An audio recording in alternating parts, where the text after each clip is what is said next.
Assalamualaikum warahmatullahi wabarakatuh. Selamat datang kawan-kawan semua di channel Riam Biru. Terima kasih banyak untuk kawan-kawan yang sudah berkenan hadir di channel ini.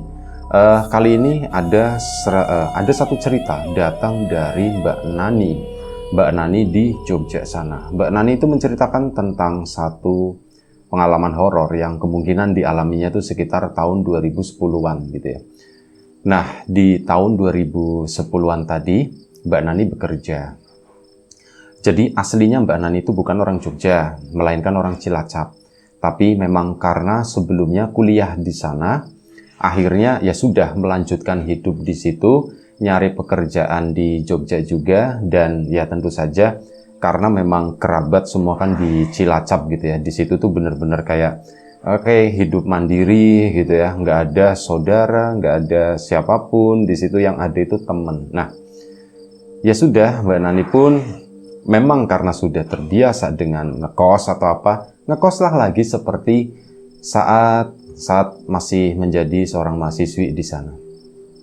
Bekerja di situ, ngekos di sana, kenal juga teman-teman pekerjaan, dan waktu itu ada beberapa teman satu kantornya memang ngekos bareng di situ, di satu kosan. Dan ini memasuki tahun kedua. Ini adalah kos-kosan baru, karena waktu itu Mbak Nani juga ya udah ada uang gitu ya, udah dapat gaji, ditabung segala macam, pengen kos-kosan yang ya agak sedikit enak, agak sedikit bersih begitu kan.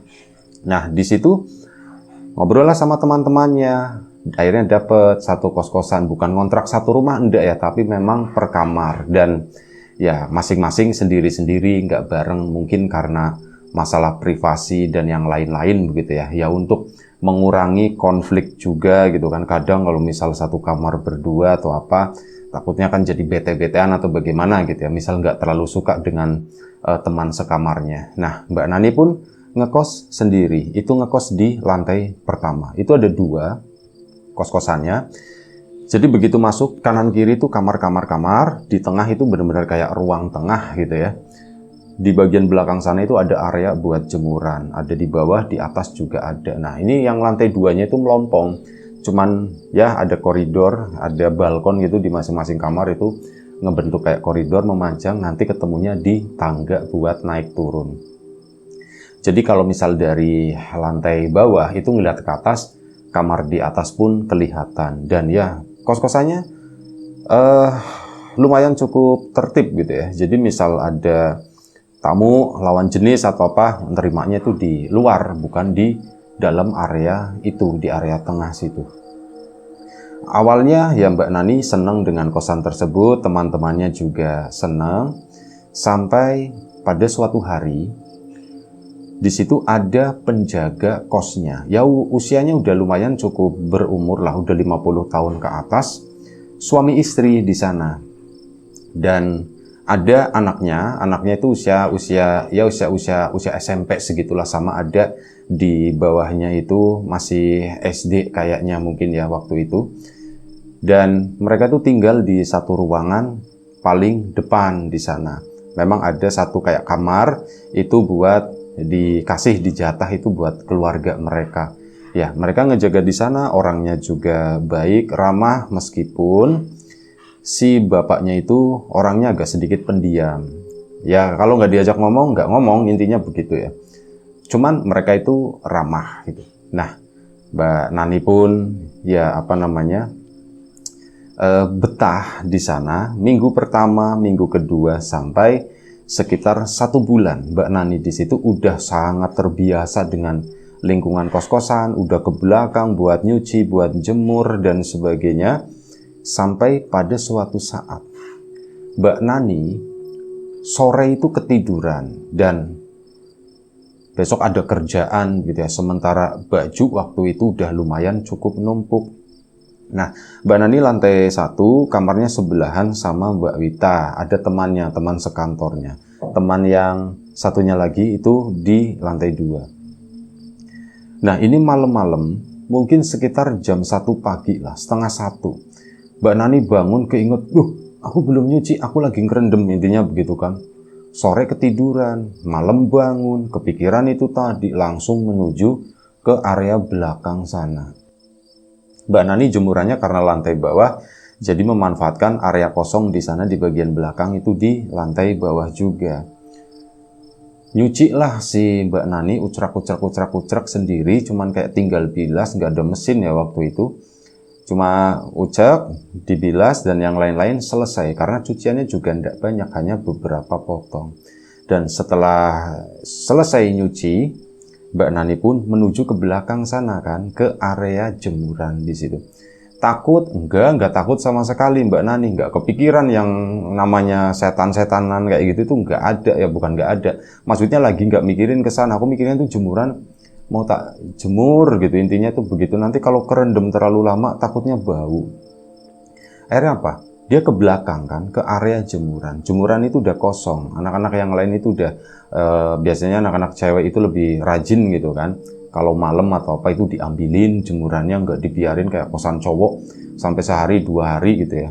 Kalau belum dilemparin sama penghuni kos lain ya pakaian itu masih ngegantung di sana. Nah, cewek beda, tertib ke belakang sana. Nah, saat di belakang Mbak Nani baru nyadar di atas itu ada yang duduk. Yang duduk itu adalah bapak penjaga kos, namanya Pak Nali, anggap aja. Nah, Pak Nali itu lagi duduk di sana. Ih, ada Pak Nali gitu kan. Cuman duduknya itu nggak ngadep ke arahnya si Mbak Nani, enggak. Lihatnya tuh ke sana, membelakangi gitu kan. Ih, Pak Nali duduk di situ. Ya udah, aku pelan-pelan aja supaya enggak bikin gaduh, supaya enggak bikin suara begitu ya. Sampai akhirnya begitu udah selesai mau masuk, ngelempar pandangan lagi ke atas kan si Mbak Nani tadi. Set, begitu ngeliat ke atas, di sampingnya Pak Nali itu berdiri ada satu sosok. Itu sosok mengerikan banget kata si itu ya. Itu sosok kuntilanak. Rambutnya panjang, roknya ya begitu, rok putih itu panjang. Pak Nali lagi duduk di sana. Nah, ini di sampingnya tuh berdiri dan berdirinya tuh ngadepnya ke arahnya si Pak Nali tadi. Cuman diem aja begini. Mbak Wita itu udah empot-empotan waktu itu ya. Dan akhirnya apa? Ember pun ditinggalin di sana. Dia nggak lari, cuman jalan pelan, edep. Dan itu pun karena sebelumnya tadi kaget, ada rasa takut juga. Dia pun akhirnya ya sudah lari pun gimana ya, katanya itu lemes banget, kok aku nggak nyampe ke kamar gitu. Sampai akhirnya masuk ke dalam kamar. Begitu masuk ke dalam kamar, langsung ngumpet di selimut. Itu apa ya gitu, itu tadi beneran bukan sih, bukan istrinya Pak Nali itu. Istrinya Pak Nali itu rambutnya pendek. Lah ini kok rambutnya panjang banget, lagian ngapain pakai dasar gede begitu, kombrong gitu kan. Kebayang terus si Mbak Nani sampai pagi nggak bisa tidur. Bisa tidur itu sekitar jam 4. Di musola itu ada orang ngaji gitu ya, itu ngerasa tenang. Orang ngaji gitu ya, sudah dah. Aku akhirnya bisa tidur si Mbak Nani. Ya, keesokan paginya bangun agak sedikit telat ya, dibangunin sama si Mbak Wita. Nah, Nani bangun. Mbak Nani kaget gitu. Ternyata udah 6:30. Mbak Wita udah cantik. Si Mbak Nani belum apa-apa gitu. Langsung dia mandi dan ya keesokan paginya tuh berangkat. Nah, di kantor Mbak Nani itu cerita sama Mbak Wita. Semalam katanya aku ngelihat, katanya. Ngelihat apa gitu kan. Aku ngelihat kuntilanak, kata si. Jangan aku nakutin, kata si Mbak Wita. Beneran, sumpah. Gimana ceritanya? Mbak Wita itu udah senyum-senyum di sana waktu itu. Gimana ceritanya, ditanyain kan. Iya, semalam aku kan nyuci pakaian itu kemarin tuh, lupa, takutnya kan bau gitu ya. Malam-malam aku bangun jam 1 lah, setengah 1. Aku langsung nyuci ke belakang sana, langsung tak ler gitu ya, langsung tak jemur di belakang. Terus aku ngeliat ke atas, aku ngeliat Pak Nali, katanya begitu. Pak Nali atau kuntilanak, kata si teh. Pak Nali, di sampingnya itu ada kuntilanaknya, katanya begitu. Mbak Wita pun mencoba menahan tawa waktu itu gitu kan. Dan kenapa Wit? Kamu baru lihat ya? Kata si Mbak Wita begitu. Iya, aku baru lihat. Emang kamu udah pernah lihat Wit? Aku udah pernah lihat, katanya begitu. Kok kamu nggak pernah cerita gitu kan?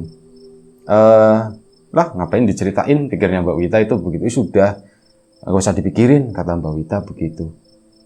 Asem, maksudnya Mbak Nani itu, Wita ternyata pernah ngelihat gitu kan, dan Wita nggak mau cerita. Kenapa dia nggak mau cerita? Ya agak kecewa juga. Ceritanya pun kayak menguap begitu saja. Dia kan berharap, oh gimana begitu ya. Tapi ternyata Witanya itu terlalu santai menanggapi itu. Jadi ya wes gitu kan. Selesailah hari itu. Dan ya Mbak Nani sepulang kerja itu kan biasanya masih makan bareng sama Mbak Wita keluar. Waktu itu Mbak Nani cerita sama Mbak Wita, Wit, aku sebenarnya agak sedikit takut yaitu aku masih trauma, aku ngelihat baru pertama aku ngelihat yang begituan. Nggak usah dipikirin, kata Mbak Wita. Udahlah, itu kan bukan urusan kita juga, katanya begitu. Udah nggak usah dipikirin. Wit, sebenarnya kamu udah tahu ya, katanya. Ya, aku udah tahu gitu kan. Cuman aku nggak terlalu mikirin masalah begituan, kata si Mbak Wita. Oh, ya sudah gitu kan. Tapi ada yang ganjel di hatinya Mbak Nani gitu kan. Aku tuh pengen nanya-nanya lebih seberapa tahukah si Mbak Wita masalah itu gitu ya. Cuman ya wis lah. Karena Mbak Wita sepertinya nggak tertarik dengan obrolan tersebut, akhirnya ya sudah. Mbak Nani pun biasa aja gitu ya. Dan keesokan harinya bekerja dan yang lain-lain itu pun dicoba dinormalkan, meskipun kalau malam itu takut, yaitu takut bayangin kalau misal si kuntilanak itu tiba-tiba datang atau bagaimana gitu, atau misal dia lagi di belakang tahu-tahu nongol gitu, itu gimana gitu ya. Ya kebayangnya itu seperti itu. Dan si Mbak Nani pun cerita ke teman yang satunya yang di atas, ya dia yang ada ketakutan, cuman dan dia tuh nggak tahu apa-apa waktu itu. Dan akhirnya wes, waktu pun berjalan dengan sendirinya. Sampai pada suatu malam. Dan waktu itu, malamnya itu malam Sabtu.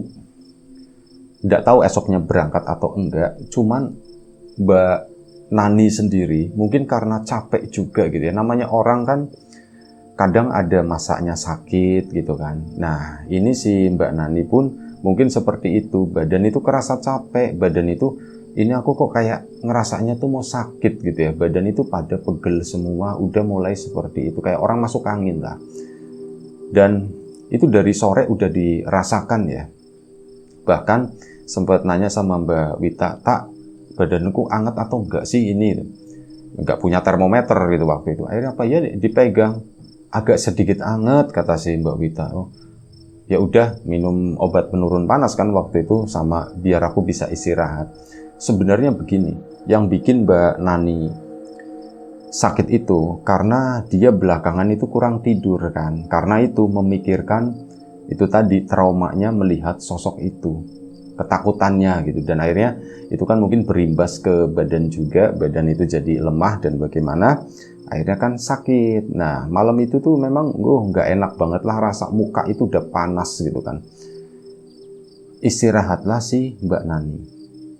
Dan malam-malam ini Mbak Nani, entah jam berapa waktu itu, dia itu mendengar ada bunyi kruk kruk kruk gitu, kayak orang garuk-garuk di pintu. Cuman pintunya itu di bawah, bukan di bagian tengah atau apa gitu ya. Di bagian pintu itu di bawah, kruk kruk kruk kruk begitu. Mbak Nani kan kebangun kan, siapa ya itu ya, kruk kruk kruk kruk.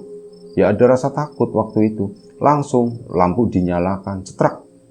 Mbak Nani pun diem di atas kasur sambil itu tadi ngeliatin ke arah pintu bawahnya. Kedengeran lagi kruk kruk kruk kruk kayak digaruk. Siapa ya? Di sana itu nggak ada bayangan apapun, orang berdiri atau apa itu nggak ada. Dan kosan ini tuh ya relatif lumayan cukup aman, nggak ada orang luar itu bisa masuk ke area kamar tersebut. Diliatin terus ke arah bawah sana, bawah pintu itu ya. Tiba-tiba seret ada yang lewat dan apa? Di bawah pintu serepet itu muncul rambut. Ada rambut gleser gitu. Memang munculnya tuh enggak banyak, mungkin paling sekitar 10 cm dari luar masuk ke dalam gitu kan.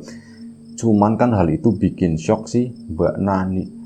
Itu rambut siapa, pikirnya si Mbak. Itu rambut sih, kok ada rambut seperti itu. Langsung balik badan begini. Kruk kruk kruk masih ada. Dan itu berlangsung lumayan cukup lama, sekitar setengah jam. Mbak Nani sendiri udah Ya, di dalam kamar itu udah nangis-nangis, mau bangunin Wita ya bagaimana, begitu ya. Dia udah nangis-nangis sendirian di situ, takut banget. Dan setelah itu, teror itu pun hilang. Mbak Nani pun akhirnya apa? Dia berpikir, aku mau tidur sama Wita aja, aku mau tidur sama Wita, aku mau numpang tidur di sana. Mengatur keberanian gitu ya waktu itu. Kesana enggak ya? Maksudnya sekaligus, ya ini aku ganggu Wita atau enggak. Cuman rasa takutnya itu lebih besar waktu itu, dan akhirnya diputuskan, ya udahlah, aku tidur tempatnya Wita aja, aku tidur tempatnya Wita. Dia pun akhirnya apa? Bangun, dan memang badan juga lagi nggak enak ya waktu itu. Dia bangun, ragu nih buka pintu gitu. Pintu dibuka, jegrek. Begitu pintu dibuka, mau belok kan. Di bawah, di depan kamarnya Mbak Wita persis, ada yang lagi duduk di sana. Dong, begitu kelihatan itu gede. Itu kuntilanak. Kuntilanak yang dilihat oleh Mbak Wita sebelumnya itu persis seperti itu. Wah, Mbak Nani ngelihat itu, dia tuh ternyata lagi duduk. Bayangannya Mbak Nani itu mungkin dia ngerok begini kali ya, tangannya itu. Dia tuh lagi duduk di situ, bukan duduk di pintunya, melainkan duduk di temboknya itu, di samping pintu. Mau ke rumah Mbak Wita, mau kamarnya Mbak Wita nggak jadi. Mbak Nani itu tetap berdiri di sana sampai akhirnya apa? Kedebluk, jatuh. Mbak Nani pun pingsan. Pingsan, nggak ada yang nolongin waktu itu ya, karena mungkin orang udah pada istirahat semua ya, udah pada tidur semua, nggak ada yang denger atau apapun. Mbak Nani bangun sendiri, cuman waktu itu sininya tuh sakit, mungkin sempat kejedot tadi ya waktu jatuh itu. Bangun kepala pusing, aduh senut sakit gitu kan. Langsung dia masuk, keinget kejadian sebelumnya ngelihat kuntilanak. Dia pun langsung masuk, nggak jadi, ke kamarnya Mbak Wita.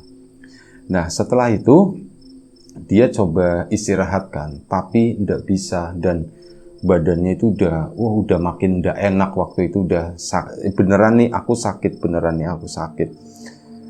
Dan akhirnya apa, pagi ya aku sakit, berarti besok aku mau minta izin, aku nggak masuk gitu ya. Ya akhirnya sudah, Mbak Wita, Mbak Nani pun akhirnya waktu itu sempat tidur sebentar ya. Keesokan paginya dibangunin sama Mbak Wita seperti biasa, dibuka kan, begitu itu, Wit, aku izin ya, katanya begitu. Oh kamu kenapa? Aku nggak sakit, aku masih sakit, nggak enak badan gitu. Oh ya sudah, mau tak antar ke itu enggak, katanya. Kalau mau nanti siang, pasti istirahat siang, kata si Bobi. Nggak usah katanya, aku izin aja, ya sampein ke yang lain, aku lagi sakit, katanya begitu kan. Kamu kenapa sininya? Jadi di bagian jidatnya itu ada yang lebam gitu kan. Kamu kenapa, Nan? Aku semalam jatuh, Wit, katanya. Jatuh kenapa? Di sini, Wit, di sini, katanya. Di sini apa? Kuntilanaknya itu duduk di depan kamarku, Wit. Mbak Wita pun, waduh, ya mungkin kaget juga mendengar itu ya. Kamu ngelihat, katanya. Iya, aku ngelihat itu, masuk dulu, masuk. Akhirnya masuk ke dalam kamar. Nan, aku juga sebenarnya pernah ngelihat, katanya begitu kan. Kamu pernah ngelihat apa itu? Iya, aku pernah ngelihat, dan memang duduknya di depan kamar kamu. Waktu itu aku memang agak sedikit takut gitu ya. Dan aku mau ke kamarmu lah. Mungkin kayak kamu semalam, kamu pengen ke kamarku atau apa, pengen tidur bareng, bagaimana biar nggak takut ya. Waktu itu ya malam-malam lah, katanya, sekitar jam 1 jam 2, kata si Mbak Wita. Aku mau keluar kamar, loh di depan kamar kamu ada yang duduk di situ. Aku masuk lagi, katanya begitu. Wit, berarti kosan kita itu ada kuntilanaknya, Wit, gitu kan. Iya memang ada, kata si Mbak Wita. Dan terus gimana, Wit? Ya nggak gimana-gimana, mau gimana lagi gitu kan. Yang seperti itu, yang penting kan nggak masuk kamar. Iya, cuma masalahnya duduknya itu di depan kamarku. Nanti kalau misal aku takut, Wit, aku takut. Ya udah gini aja, kalau kamu takut, Udah sementara nanti malam kamu tidur di tempatku, kata si Mbak Wita. Sama ini kalau misal kamu mau dianterin ke dokter, kamu tinggal bilang, nanti tak anterin, kata Mbak Wita. Akhirnya sudah, Mbak Wita pun berangkat kerja ya. Mbak Nani itu ditinggal sendirian di sana. Dan ini tuh siang hari. Mbak Nani udah lumayan cukup siang. Dia pun masak air gitu ya, air anget ya, maksudnya biar badan tidak lengket juga. Mandi air anget. Saat dia mau menuju, dan waktu itu sekitar jam 9, jam 10 lah, Mbak Wita mau ke belakang sana. Dia itu melihat lagi sosok kuntilanak. Kali ini tuh berdiri di atas. Dari bawah kan kelihatan, kok aku ngelihat lagi gitu. Oh, Mbak Nani langsung masuk ke dalam kamar, ya ketakutan. Langsung kontak si Mbak Wita, "Wit, aku takut, Wit. Aku ngelihat kuntilanaknya, Wit. Jam 10 nih barusan, Wit. Siang-siang dia nongol di lantai atas," katanya begitu kan. Mbak Wita pun, "Ya udah bentar, nanti aku ke situ," kata si Mbak Wita. Wit, enggak usah. Cuman ya Mbak Wita kasihan begitu kan. Mbak Wita pun akhirnya pulang dari tempat kerjaan yang memang nggak terlalu jauh, naik motor cepet ke sana nemenin si Mbak Nani. Ya Mbak Nani itu waktu itu lagi nangis, lagi ketakutan kan. Terus gimana? Ya udah kamu diperiksain aja dulu yuk, diperiksain gitu kan. Akhirnya apa? Diperiksain lah. Dianterin ke klinik gitu ya, ke sana. Ya dikasih obat seadanya begitu. Dan Mbak Wita pun berangkat lagi. Udah kamu nggak usah terlalu berpikiran yang gimana-gimana. Kalau misalnya ada apa-apa, kamu hubungin aku aja, kata Mbak Wita begitu kan. Akhirnya sudah. Sampai sore alhamdulillah itu nggak ada apa-apa. Obat udah masuk, kondisinya Mbak Nani juga udah mendingan ya waktu itu. Dan sore harinya si Mbak Wita pulang, dia itu ditanya sama si ibu kos, Mbak Wita, itu si Mbak Naninya sakit ya, kata si itu. Oh iya Bu, Nani lagi sakit. Dan si bapak kosnya Pak Nali itu juga ikut nimbrung, sakit apa gitu. Akhirnya apa? Ya ditengokin kan. Ayo Mbak, tak mau nengokin gitu, mau nengokin Mbak Nani. Akhirnya si penjaga kos itu ke situ nengokin Mbak Nani. Dan Mbak Nani tentu saja seneng waktu itu ya, karena ada yang nemenin. Wita udah pulang, penjaga kosnya juga ke sana, dan Pak Nali gitu ya waktu itu. Cuman ya Pak Nali kan memang diem aja, dia tuh cuman di depan kamar di sana. Nanya-nanya begitu kan, sakit apa Mbak? Intinya seperti itulah, seperti biasa. Mau dibikinin apa? Ditanya sama si itu. Baik, memang orangnya itu baik. Dan akhirnya apa? Pak Nali itu ngomong, Mbaknya ngalamin hal yang aneh enggak belakangan ini? Ditanya begitu sama Pak Nali. Mbak Nani kan, aneh gimana Pak maksudnya?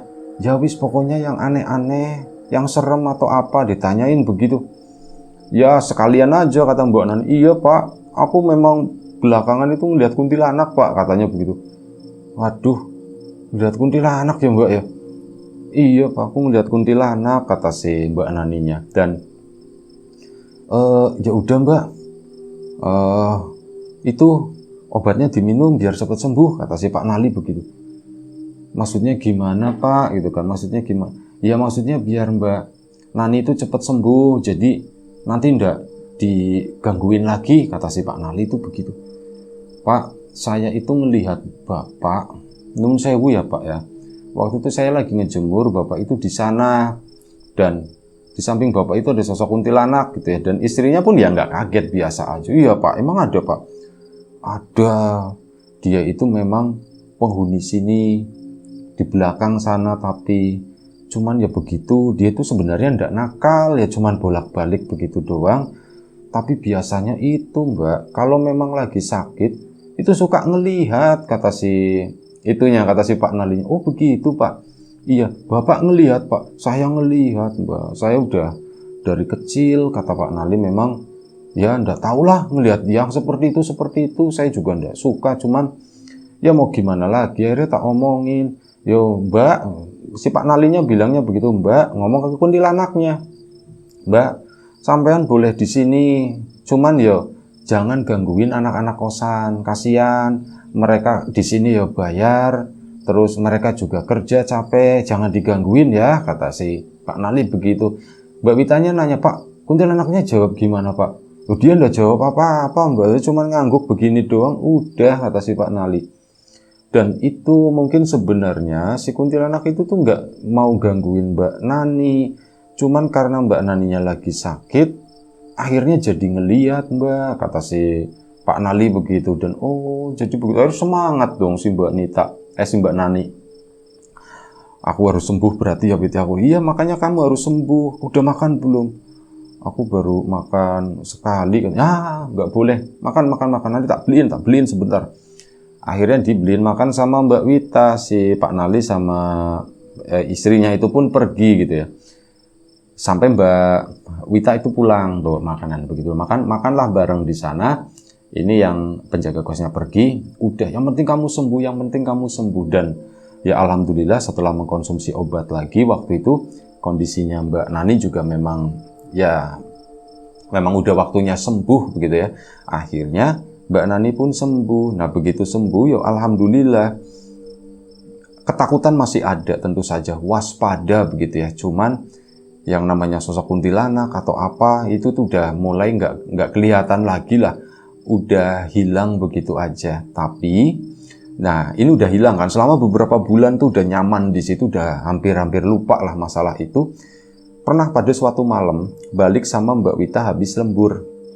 Mereka tuh pulang sekitar jam 9. Jam 9 anak-anak yang ngekos di situ pintu udah pada tutup, mungkin udah pada istirahat ya. Mbak Wita sama Mbak Nani itu baru pulang, sama satunya lagi yang di atas. Saat lagi masuk ke dalam itu lingkungan kosan tadi, si Mbak Nani melihat sosok kuntilanak itu lagi jalan di atas tangga ke sana. Wit, aku ngelihat lagi Wit. Aku juga ngelihat, kata Mbak Wita. Yang satunya enggak gitu kan. Namanya Desi misalkan. Des, kamu jangan naik ke atas dulu katanya. Loh emang kenapa? Wis pokoknya jangan, sini dulu sebentar. Aku mau ngomong, kata Mbak Wita. Akhirnya ngomong, Mbak Wita yang ngomongnya ngelantur. Des, tadi ini gimana sih? Ngomongin masalah pekerjaan sebentar ya. Cuman lumayan. Dapat 10-15 menit. Nah setelah itu baru si Mbak Desi itu naik ke atas. Cuman ya begitu, si Mbak Nani sama Mbak Wita itu jadi mereka tuh sering lihat, meskipun nggak ngelihat yang bener-bener dong gitu, kayak cuman serepet gitu doang. Ih, lewat ya Nan ya? Iya, kata si itu. Jadi mereka tuh kompak gitu ya. Mereka tuh kayak ya ngobrolin sosok kuntilanak tadi di belakang anak-anak yang lain. Karena apa? Nggak mau bikin takut mereka juga. Nanti kalau mereka takut, nanti nggak pada ngekos di sana, ya kasihan penjaga kosannya, nanti kan penghasilan barangkali berkurang atau bagaimana gitu ya. Akhirnya hal itu ya cuma dikit mereka berdua, si Mbak Nani sama Mbak Wita, dan mereka pun bertahan di sana itu sampai 2 tahun ngekos di situ. Pindah karena waktu itu udah ya pindah kerja, jadi biar lebih dekat sama tempat kerja, mereka pun akhirnya meninggalkan kosan tersebut. Itu aja satu cerita dari Mbak Nani di Jogja sana. Terima kasih banyak Mbak Nani atas ceritanya. Kawan-kawan di rumah juga terima kasih banyak atas support dan dukungannya apapun itu. Kawan-kawan subscriber, kawan-kawan membership, kawan-kawan yang udah kasih support dalam bentuk super thanks ke Riam Biru, terima kasih banyak. Kawan-kawan yang udah ngasih like, udah nge-share ke yang lainnya, kawan-kawan yang udah ninggalin komentar juga terima kasih banyak. Dan doa kawan-kawan yang sudah memesan bawang gorengnya Wiji tentu saja terima kasih banyak, dan yang belum sempat memesan ditunggu pesanannya. Doa terbaik dari kami untuk kawan-kawan semua, semoga selalu diberi kemudahan dalam hal apapun, termasuk kemudahan dalam hal rizki, yang sakit segera diberi kesembuhan, yang sehat tetap dijaga kesehatannya. Baik, sampai jumpa di episode selanjutnya Riam Biru. Jaga kesehatan kawan-kawan. Sekali lagi terima kasih banyak. Assalamualaikum warahmatullahi wabarakatuh.